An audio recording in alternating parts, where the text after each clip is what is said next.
The Porsche 911 ST. This car represents 60 years of 911 and is essentially the 992 generation's equivalent of the 911R, last found in the 991. I'm going to get this right out of the way. This is a very, very expensive car. It has an MSRP, well equipped, over $300,000, making this nearly $100,000 more than a equivalently equipped GT3 Touring. By the time the dealers get a hold of you, at least here on the West Coast, you're looking at a $500,000. This is an ultra rare car. There are only 1,963 of these things being built globally. So I will fully acknowledge the fact that this is going to be a largely irrelevant video for the majority of people out there. And if you are one of the few lucky people on this planet that can buy one of these things, please drive it. It is an excellent, excellent car. If you're just going to stuff this away in your garage, you are missing the point of this vehicle. So in this video, I'm going to do my best to explain to you why this car is special and what it means for the future of 911s.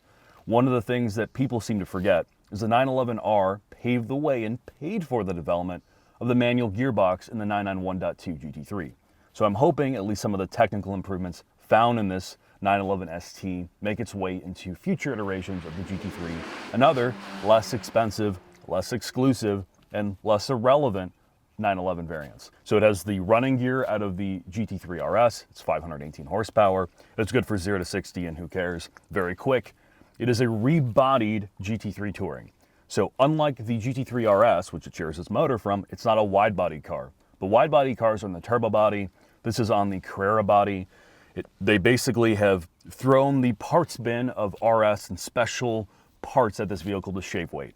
It has the carbon fiber doors off of the GT3 RS, has similar looking front fenders off the GT3 RS, which are also carbon fiber. It has a lightweight roof. It has a lightweight hood. And they have stripped as much sound deadening out of this interior as possible, making this the lightest 911 from this generation currently sold. It is 3,056 pounds as a curb weight. It also gets mag wheels. From an interior perspective, largely the same as every single 992. And if you get the Heritage interior, it looks fancier and there are some subtle trim piece differences. The main two that you're going to notice right away: the steering wheel does not have a drive mode selector. In fact, there are no drive modes in this car, which is great. And you get a little plaque on the dash which tells you how special you are, which exclusive 911 ST you actually have.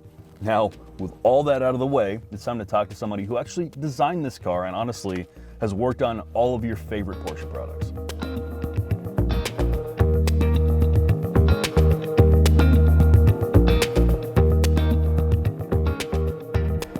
So instead of me walking you through all of the technical details associated with the 911 ST, I'm gonna have this gentleman. And if you love Porsche products, specifically GT cars, the last 15 years or so, he's responsible for a very large number of them. Sir, please introduce yourself. I'm Holger Bartels. I'm the chassis engineer for the 911 ST. And yeah. He's very humble. He's worked on 997 GT3, GT2 RS, 918, 911R, 991, the GT3 variants. He's worked on pretty much every cool car from Porsche. I've already talked about what you changed from a body perspective. Before I hit you on some of the technical changes to suspension, philosophy is a big part of cars now. Cars are more isolated than they've ever been before. A lot of modern vehicles have removed the driver, and I know you're trying to make this feel like an old car. Why and how have you done that? It's more like an old car drive. We made some changes in steering behavior or steering rack, as well as the calibration of the steering. We did a lot of work in the chassis, in the dampers, the damper software, in the damper function, as well as all the hardware stuff like a differential lock. We reduced locking rate, and yeah, that's all. I guess this is clearly like the 911R was. This was a car that you guys made because you love driving. What in its character dynamically, do you like a loose car? Do you like what are you looking for in the way the car handles? In fact, I wanted to reach a very agile car, but on the other hand, it should be stable enough to to make the car fun to drive. So I love to go sideways. No. Yeah. but it should also be stable to go fast. So if you don't want to go sideways, you don't have to. So let's talk about the actual technical changes you made. Yeah. So it's got mag wheels, let's start with wheels and tires, but the Yes. same diameter tires as standard GT3. It has the same ZF damper off the GT3, but it's same spring rate, same physical shock, but you recalibrated the dampers themselves. What did you do? How did you change the damping profile of the shock?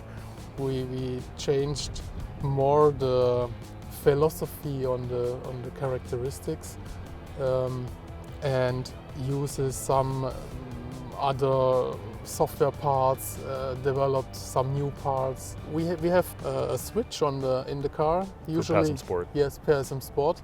Usually we use it to have best setup in the street legal, and one is for the track. And for this car we used a position which is more wheel-based damping and or wheel-based control, and if you push the button, it's more chassis controlled. Yeah. When it comes to the front end of the vehicle, I know it's been, the steering rack is now slower than it used to be. Clearly you've recalibrated the E-Pass rack to get even more feel. Did you do anything to alignment to the front end of the car so it doesn't tramline as much? Or is the lack of it tramlining or fighting more to do with shocks and tire tuning? No, I think no. It's nearly Same the alignment? Same. Yeah, same alignment. So at the rear axle I changed a little bit of alignment, but it's very, very little. One of the questions I had coming here is, I love the rear steer in all your cars since the 991 generation. Why did you get rid of it? Yeah, we removed it. But why did you, yeah.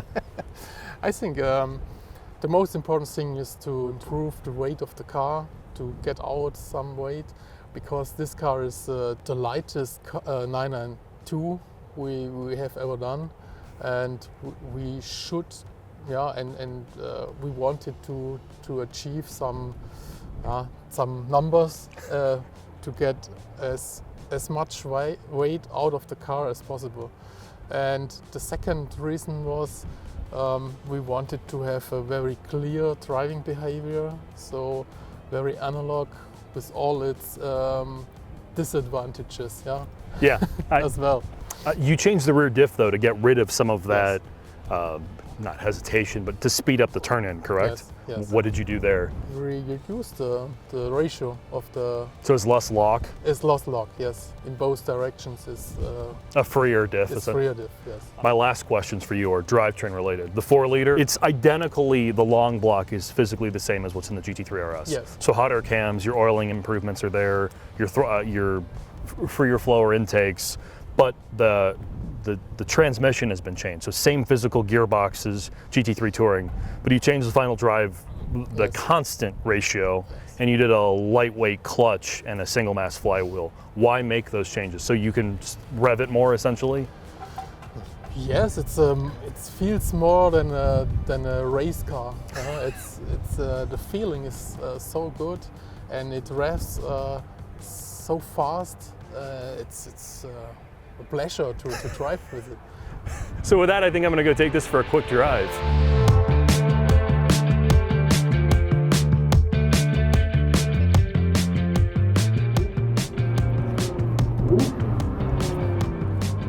Chris, 911 ST, we've talked to the engineer, and I'm gonna do a brief commentary on the car before I show people what they wanna see.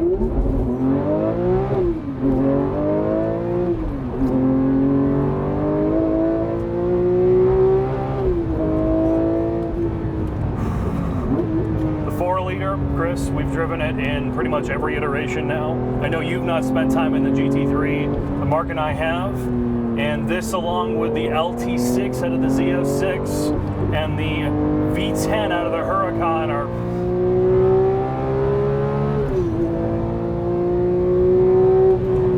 just about the most special engine. Well, it's about the most special engine in the world. I mean, it is no fake engine noise, instantaneous throttle response, and the way they re-geared this, Chris, is, well, near perfect. You have a 10 millimeter shorter throw than the standard GT3 Touring. Your clutch weighs half as much, and it winds out so beautifully. What do you think? I think it's fantastic. It's pretty much the perfect car.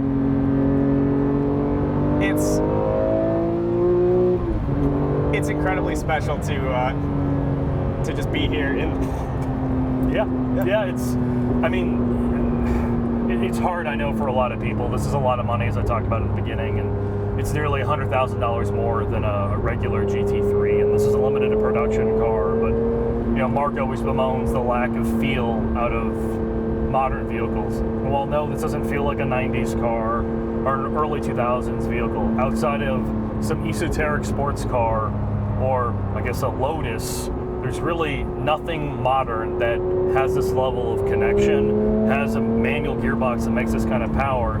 Well, compared to the regular GT3, how does it feel? Well, honestly, it's fairly different. Initial turn-in is not as fast as the regular GT3 because it doesn't have rear steer. The car has less busy inputs, doesn't hop and skip around as much on the road.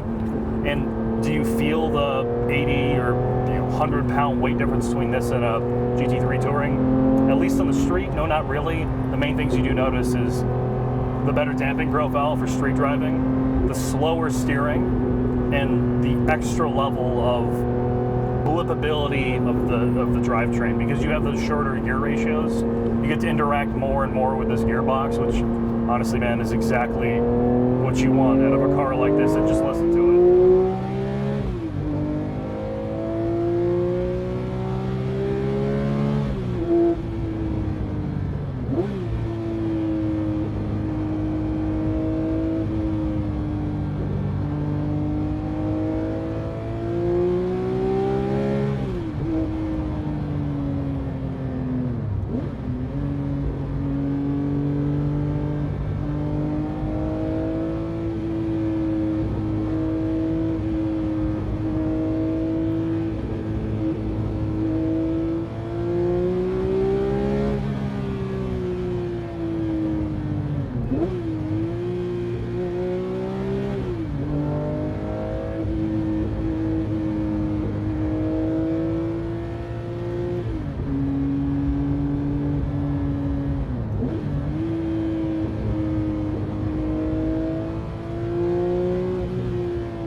Final thoughts on the Porsche 911 ST. Huge thanks to our Porsche PR reps, Luke, Frank, Calvin, Kyle, and of course, Shelby. They continue to be some of the very best people we've had the pleasure of working with in this industry. And Holger, the engineer who spent a lot of time being interviewed by me.